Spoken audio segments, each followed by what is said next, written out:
Our next guest is one of the greatest players in the history of tennis. Among other accolades, how about an 18-time Grand Slam singles champion? You can still follow her on Twitter at the name we used for her decades ago. It is at Chrissy Evert. Chris, welcome to the David Glenn Show. How are you? Oh, I'm fine, thank you. How are you? Doing great. Hey, I am fascinated that some of your fans remember you as Little Miss Perfect, but say in adulthood you have taught them more about life than you could have taught them about tennis. When you share the good and bad of your life, what are some of those lessons? Because I know you've turned some of the sadnesses of divorce into lessons that have helped other people in their marriages. Thank you.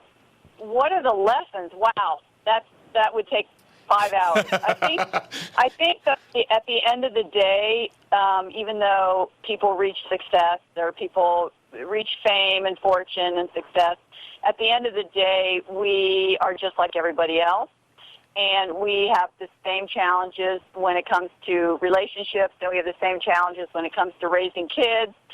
And, you just want to get out of that. And you're entitled and you're enabled when you're number one in the world, and everybody caters to you, and it's just a whole new ball game after you retire. So it's learning some hard lessons in life, but it's always about, communication and treating people with respect.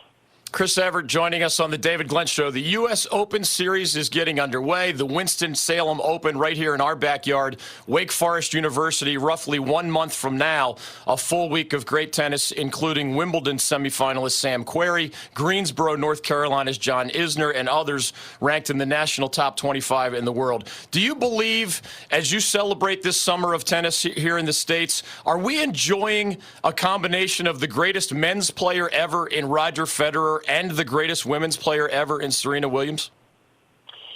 Well, you don't have Serena this year, and she's expecting a child, but I think that everybody should be watching Roger Federer because Roger and Serena are the greatest of all time, and for Roger Federer to come back at 35 years old and win 2 Grand Slams after a dry period of not winning any Grand Slams for 4 years is just incredible.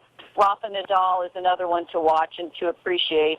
But Serena's not here, but Venus is here. And Venus has had an incredible year at 37 years old. Finalist at the Australian, finalist at Wimbledon. Let's all appreciate her. I just never know when her last term is going to be. So it's all about the I don't want to say old timers, but the experienced older players are staying in shape and just as eager as ever. And then we've got some new young players coming up, too. So that's what makes it intriguing. Chrissy Evert joining us on the David Glenn Show. I love the description that John McEnroe once said. Chrissy would have benefited from being more like me, and John McEnroe, would have benefited by being more like her. Do you believe there was a right way for your old friend Johnny Mac to have answered the Serena question that somehow ended up with her, with him ranking her number 700 on the men's circuit? Was there a right answer there? Well, no. The answer was it's not relevant. Yeah. And do they do that in other sports? They compare men and women basketball players or soccer players? No. It's ridiculous. Men are built different than women. Guess what? And, it doesn't matter. But he was goaded into that answer, and I think that beforehand he said Serena was the greatest of all time, and it's just he was just trying to make the point that she still couldn't be a top man player right now. No, but it really is not relevant anymore, that question. He got a lot of stick for it, so hopefully it's over. The U.S. Open Series, you are celebrating tennis this summer, including right here at the Winston-Salem Open. I mentioned Sam Querrey and John Isner as two of the guys who will be at that event.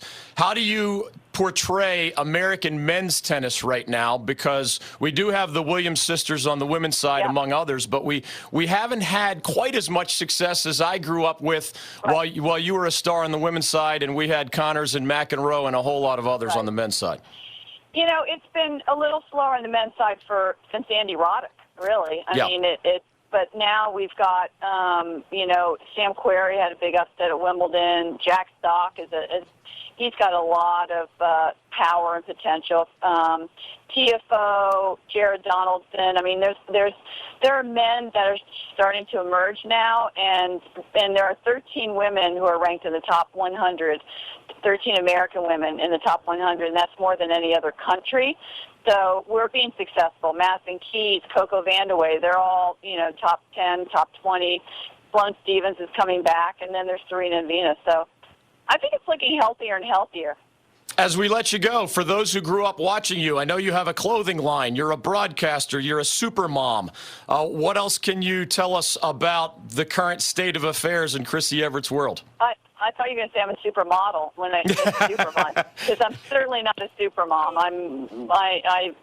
I wish I was. I mean, how difficult is parenting? Gosh. I have two kids, but I've heard your boys celebrate you as a supermom. No? Yeah, well, come on.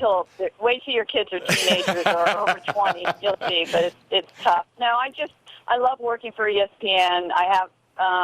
I've been doing that for 6 years now, and I have my own tennis academy down here in Boca that I love. So, I mean, my life is tennis, and I like to stay busy.